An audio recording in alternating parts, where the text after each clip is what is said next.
Shalom, saudara-saudari yang dikasihi Kristus.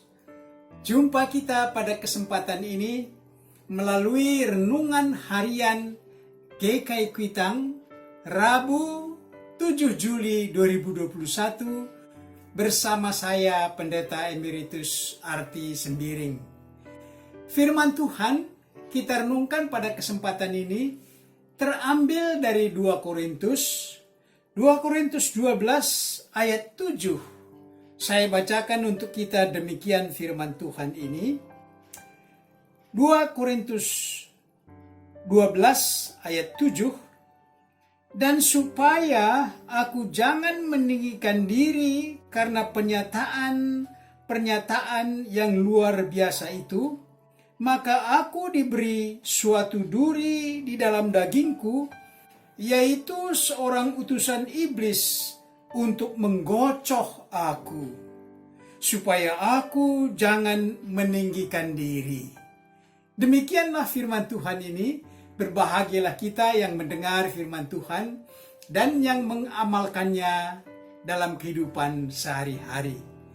Dari firman Tuhan ini, kita mengambil tema yang berbunyi, ketika aku sakit. Ketika aku sakit. Saudara-saudari yang dikasihi Kristus, rasanya tidak ada orang yang tidak pernah terkena penyakit atau sakit. Saat ini, pendeta kita, Pendeta Linda Niman, menjalani isolasi yang terpapar COVID-19. Maka, saya ambil alih giliran beliau di renungan pada hari ini. Berbagai penyakit bisa kita derita. Ada sakit ringan, ada yang sakit berat. Hamba-hamba Tuhan dalam Alkitab juga terkena penyakit. Paling tidak, mereka dalam usia yang sudah lanjut.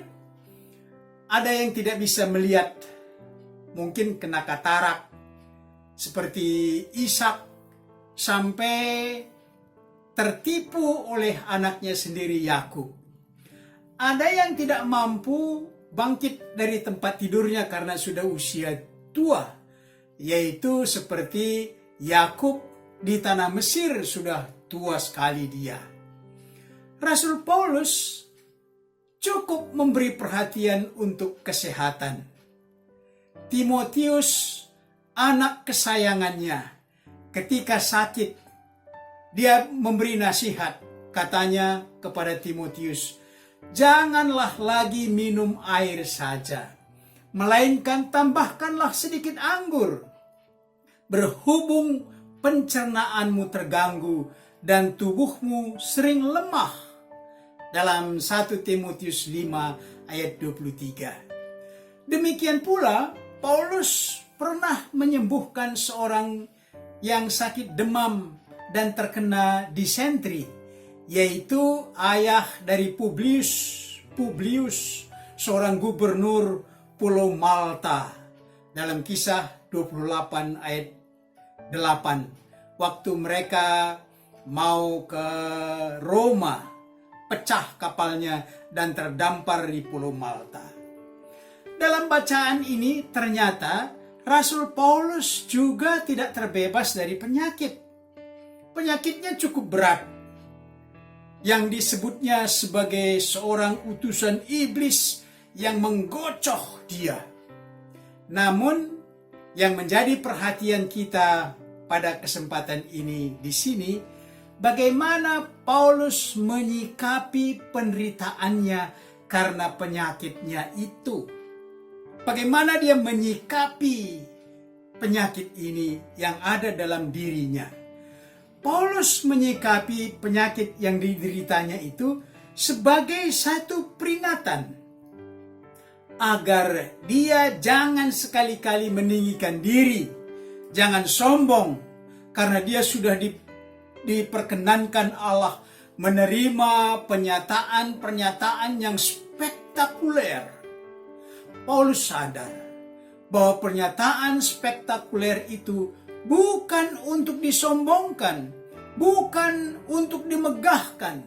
Sebaliknya, kemegahannya ialah dalam kelemahannya, baik menderita siksaan, dalam kesukaran, dalam penganiayaan, kesesakan karena Kristus.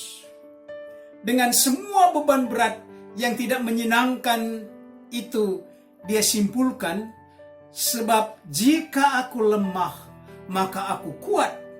Itu dikatakannya di dalam ayat 10. Sebab jika aku lemah, aku kuat, karena Tuhanlah kekuatannya. Paulus tidak anggap enteng penyakitnya. Namun justru dengan keadaan penyakitnya itu, Paulus bisa keliling dunia memberitakan Injil yang nanti berakhir di Roma. Di sanalah dia wafat. Saudara-saudari yang dikasihi Kristus, saat ini zaman wabah COVID-19. Jangan sekali-kali kita anggap enteng dengan wabah ini. Jangan diremehkan wabah ini. Pengalaman para penyintas COVID-19 sangat traumatis. Sudah banyak kenalan kita, mungkin keluarga kita, yang meninggal karena COVID-19. Pemerintah sudah bekerja keras dengan dana yang cukup besar, dan juga kita sudah banyak memohon dalam doa agar wabah ini dapat dihentikan dan diatasi. Karena itu, saudara-saudari, mari kita taati protokol kesehatan dengan 5M. Saudara-saudari, tema kita berbunyi, ketika aku sakit. Dengan tema ini, mengajak kita menyikapi penyakit yang kita derita. Penyakit selalu membawa rasa sakit, derita, kerugian. Pada bulan Maret yang lalu, saya jatuh waktu membetulin genteng rumah dari ketinggian 4 meter, menyebabkan engsel tumit kaki kiri keluar dari tempatnya, dan pinggang kebentur dan sakit sekali. Saya ke rumah sakit, dirawat dokter. Kebetulan dokter ini ada saudaranya anggota GKI Kuitang. Kami diperkenalkan. Kami menjadi akrab dengan keluarga ini.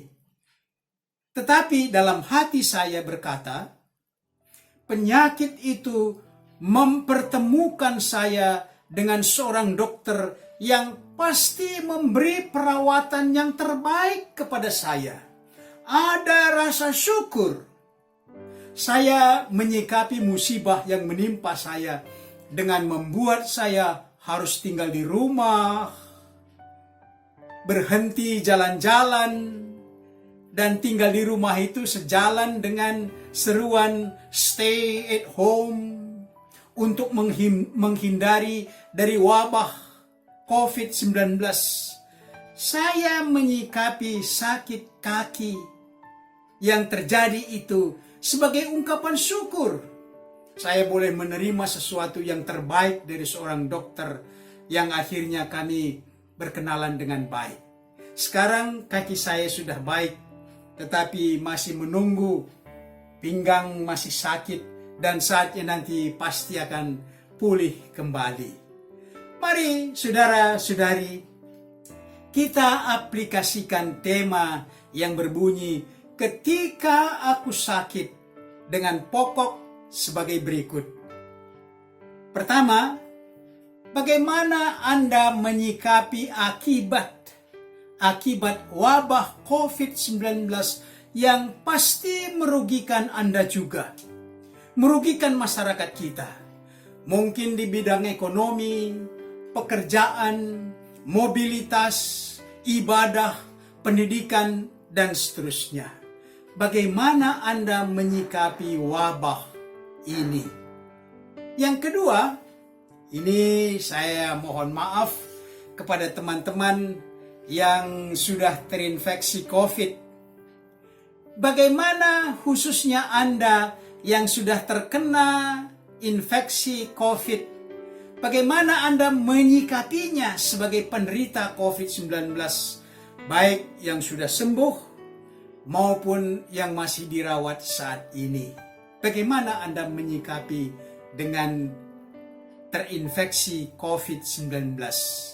Yang ketiga, bagi kita yang tidak terinfeksi sampai saat ini, apa inti doa Anda untuk wabah COVID-19 saat ini? Apa inti doa Anda? Mari berdoa. Bapa kami yang di sorga, ketika aku sakit, kami tidak menjauhi Tuhan. Namun alangkah baiknya kalau kami menjaga diri supaya tidak terkena sakit penyakit. Karuniakan pikiran yang positif bagi mereka yang terkena penyakit, khususnya terinfeksi COVID-19, agar mereka tidak kecewa, tidak menjauhi Tuhan, tidak kesal di hadapan Tuhan. Kami berdoa, jauhkan kami dari sakit penyakit yang lain, supaya dengan tubuh yang sehat kami boleh memuji Tuhan. Doa kami bagi mereka yang telah terinfeksi dalam perawatan, khususnya Ibu Pendeta Linda Niman, dan masih ada para pendeta dan saudara-saudara yang lain. Karuniakan kesembuhan bagi mereka, ya Tuhan. Bagi para tenaga medis, karuniakan kekuatan dan kesabaran agar mereka semua merawat pasien COVID-19 dengan baik. Ya Tuhan, beri hikmat bagi pemerintah yang telah berusaha dan yang telah menyediakan dana yang tidak sedikit untuk mengatasi wabah COVID-19 ini. Demikianlah doa dan permohonan kami. Dengarkan dan kabulkan doa ini, kami naikkan dalam nama Tuhan kami Yesus Kristus. Amin.